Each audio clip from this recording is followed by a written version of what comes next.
E por falar em Congresso Nacional, a Polícia Federal deflagrou uma operação que investiga um esquema de desvio de verbas públicas por meio de emendas parlamentares, fraudes em licitações e financiamento ilegal de campanhas no Ceará. A reportagem é de Bruno Pinheiro. A investigação da Polícia Federal aponta que o deputado federal Júnior Mano, do PSB, seria um dos líderes do suposto esquema de desvio de recursos públicos. Operação desta terça-feira para a Polícia Federal, a apuração já está em estágio avançado.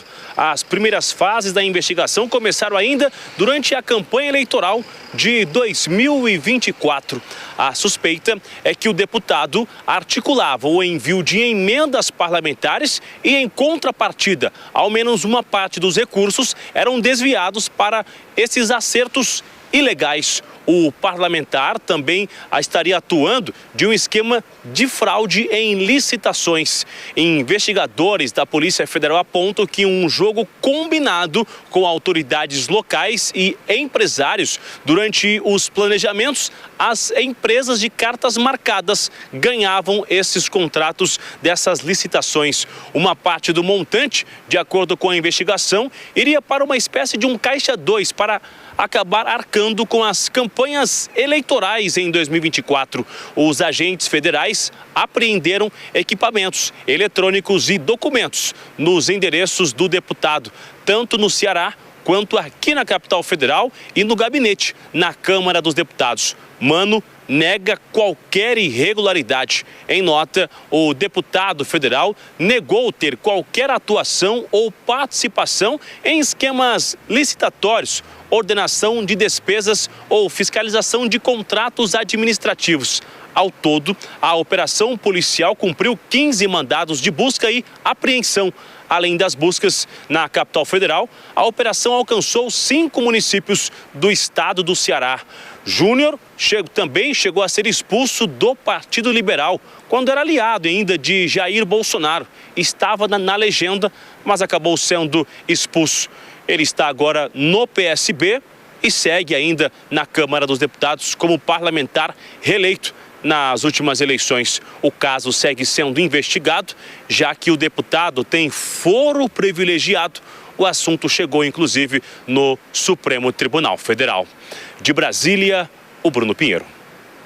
Kobayashi, o parlamentar não foi preso, ele foi alvo de busca e apreensão, enfim, é uma investigação ainda em andamento. Agora, é o dinheiro que irriga o Brasil, né, para a cidade, envolvendo parentes, e é um parlamentar apenas, ele se defende, mas é um assunto emblemático. E foram milhões de reais destinados a uma cidade muito pequena que tem ligação com a sua esposa, que é prefeita inclusive, né, Tiago? Agora, é claro que não haveria essa busca e apreensão, diversas medidas aí tomadas pela polícia, pelas autoridades, se não houvesse indícios de um desvio da finalidade dessas emendas, desvio do dinheiro público, a fraude em licitação, que é também trazida como uma linha de investigação aí pela polícia, há um longo caminho pela frente. Isso está na fase de investigação, não há sequer processo, vai ter a oportunidade de se defender, mas certamente haverá contra ele aí agora todo um desgaste político também que ele vai precisar sofrer. Vamos ver como é que os parlamentares vão lidar com isso, porque há alguns anos atrás não era tão bem admitido assim uma ação policial dentro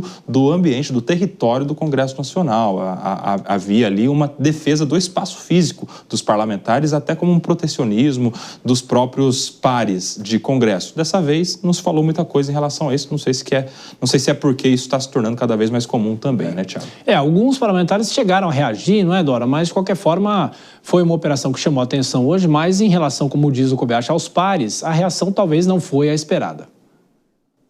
Pois é, porque quanto mais ações você tem, é porque tem necessidade. Se tem necessidade, é porque a coisa não está boa ali dentro, tá certo? Agora, esse caso desse deputado, ele é um exemplo típico do uso indevido das emendas, tá certo? Porque ele manda 4,5 bilhões para uma cidade de 32 mil habitantes, onde a mulher dele é prefeita. Ora, isso aí é exatamente a respeito disso que fala o ministro Flávio Dino nas suas reiteradas cobranças ao Congresso Nacional, que se finge de desentendido para que seja regularizado o uso das emendas.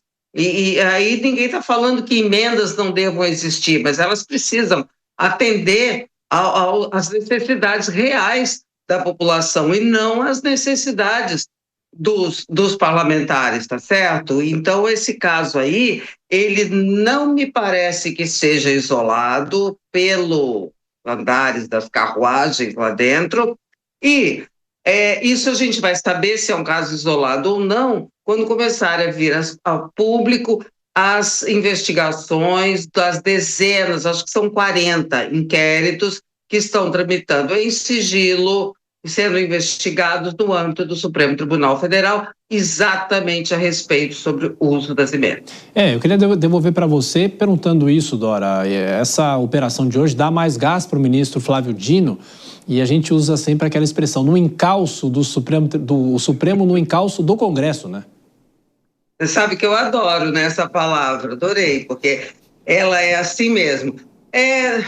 Acho que dá mais gás, dá mais lastro, né? Ela é a demonstração de que o ministro não está numa vibe de implicância, não está inventando, ele está exatamente no encalço de corrigir aquilo que está obviamente errado e que o Congresso cria atalhos, faz meias medidas, meia sola, um remendo aqui e ali, mas não atende a coisa de modo completo como ela deve ser. E aí acontecem essas coisas. E pelo parlamentar ter foro, o Supremo tem mais poder, vamos dizer assim, de estar avaliando o que pode acontecer com ele? Tem sim, Tiago, principalmente diante das últimas decisões do Supremo Tribunal Federal, que ampliou a sua competência, tanto para fatos anteriores quanto para fatos posteriores ao mandato. Portanto, o parlamentar vai ter que lidar com a competência do Supremo Tribunal Federal.